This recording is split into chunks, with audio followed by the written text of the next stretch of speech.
Here I have DOOGEE V20, and today I'm going to show you how to turn off front camera mirroring effect on this device.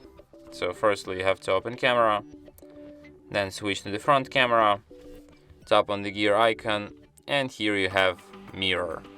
So like when you have this feature enabled, your front camera photos will look like this, and when you have it disabled, they will look